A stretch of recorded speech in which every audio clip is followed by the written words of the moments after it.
Sebelum melanjutkan, jangan lupa subscribe dulu. Terima kasih. Bab 129, Saran Ele. Diana juga orang yang sombong. Keluarga Camden kini menjadi keluarga kelas 1 di Orlando yang reputasinya terus menanjak.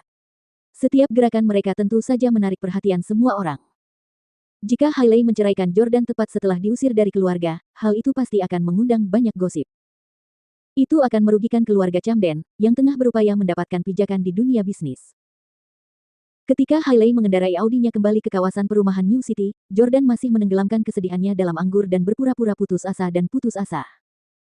Dia juga bertanya pada Hailey tentang pertemuannya dengan Caiden hari ini, tapi Hailey jelas tidak bisa mengatakan yang sebenarnya. Dia berbohong dengan mengatakan bahwa dia hanya bertemu dengan Caiden selama beberapa menit sebelum diusir dari bangsalnya. Kau memang cantik dan gadis idamannya. Dia memperlakukanmu seperti dewi. Bagaimana mungkin dia tega mengusirmu? Saat itu malam yang tenang. Hailey benar-benar bertindak berlebihan karena ia tampil keterlaluan dengan gaun berleher rendah. Sekali lagi, dia pergi ke rumah sakit untuk menjenguk Caiden. Tuan Jordan, istri Anda, telah pergi ke bangsal Caiden Husli, dan seperti kemarin, mereka menutup kembali tirai.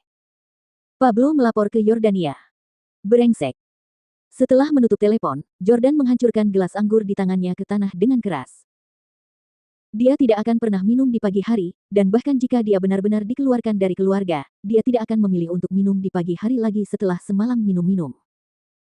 Namun Hailey telah menyakitinya begitu parah sehingga dia menenggelamkan kesedihannya dalam anggur di pagi hari untuk pertama kali dalam hidupnya.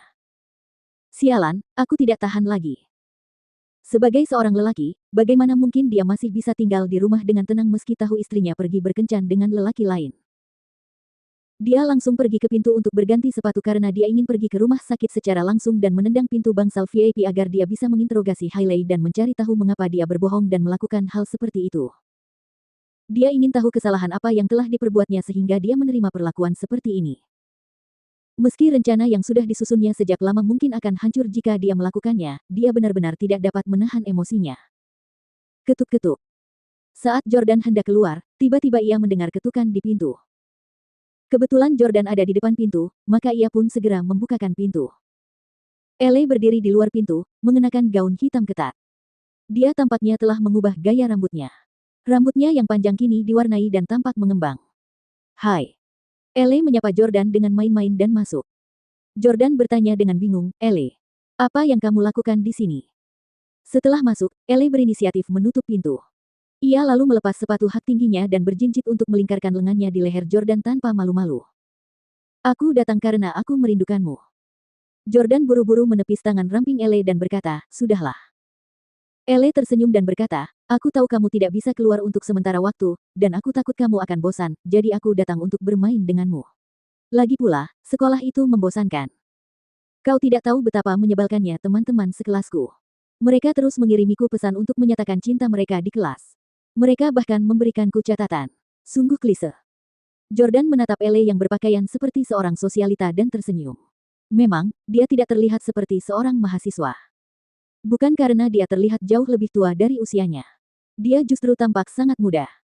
Akan tetapi, gaya berbusananya dan lingkungan sosialnya tidak seperti mahasiswa biasa. Jika dia berjalan di sekitar kampus dengan pakaian seperti itu, dia pasti akan menarik perhatian semua pria di sekolah. Iklan oleh Pub Future. Gaunnya pendek, tanpa punggung, dan tanpa lengan, dan ia memadukannya dengan sepatu hak tinggi. Itu jelas bukan pakaian yang berani dikenakan oleh mahasiswa biasa. Tentu saja, bahkan wanita yang bekerja mungkin tidak berani mengambil tantangan ini karena hanya mereka yang memiliki bentuk tubuh bagus yang dapat melakukannya dengan baik. Ele tampak bersemangat hari ini. Dia berkata kepada Jordan, aku punya kabar baik untukmu. Nenek telah setuju untuk membiarkanmu dan Hailey bercerai. Namun, nenek berkata bahwa kita tidak boleh membicarakan perceraian kepadamu setelah kamu tidak diakui oleh keluargamu. Jadi, dia menyuruh Hailey untuk menunggu sebulan sebelum membicarakannya lagi. Jordan mendesah dan berkata dengan ekspresi cemberut, sebulan. Aku khawatir aku tidak bisa menunggu selama itu. Baru saat itulah Ele menyadari bahwa Jordan nampaknya sedang minum-minum dan sedang tidak dalam suasana hati yang baik. Dia menoleh untuk melihat sekeliling dan menemukan pecahan gelas anggur di ruang tamu. Ia begitu ketakutan, hingga buru-buru memakai sandalnya, tidak berani bertelanjang kaki lagi, karena takut kakinya yang indah dan lembut itu akan terluka dan berdarah. Ele bertanya, Jordan, apakah kamu juga tahu bahwa Hailey pergi menemui Chai Den Husli? Jordan bahkan lebih terkejut lagi. Apakah kamu juga mengetahuinya? Ele mengangguk dan berkata, aku meminta kakakku untuk menyewa kamar di gedung seberang bangsal Chai Den di rumah sakit untuk memantau mereka.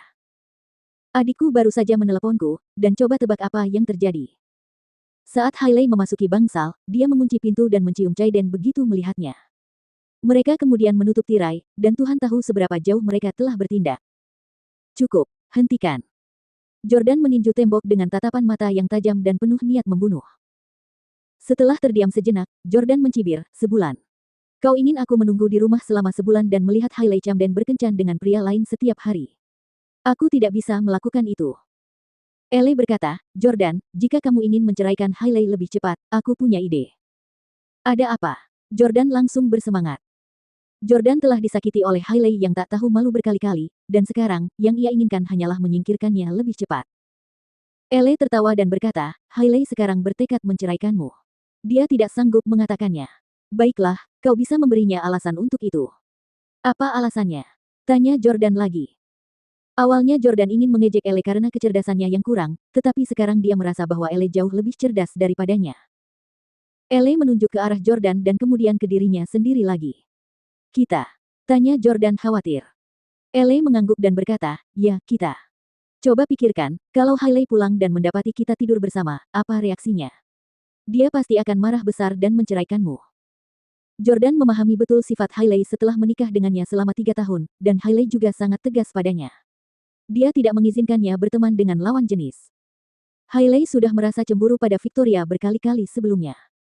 Jika dia melihat Jordan dan Ele bersama, Hailey pasti akan kehilangan akal sehatnya. Namun, meski itu merupakan solusi yang bagus, Jordan tidak ingin benar-benar terlibat dengan Ele. Dia benar-benar tidak berani terlibat dengan wanita dari keluarga Camden lagi. Dia kesulitan menyingkirkan Hailey, dan keadaan akan lebih buruk jika dia terlibat dengan Ele lagi. Orang yang cerdas tidak akan memasukkan dirinya ke dalam lubang neraka kedua kalinya. Lagi pula, Jordan belum bercerai, jadi ini masalah prinsip. Bagaimana?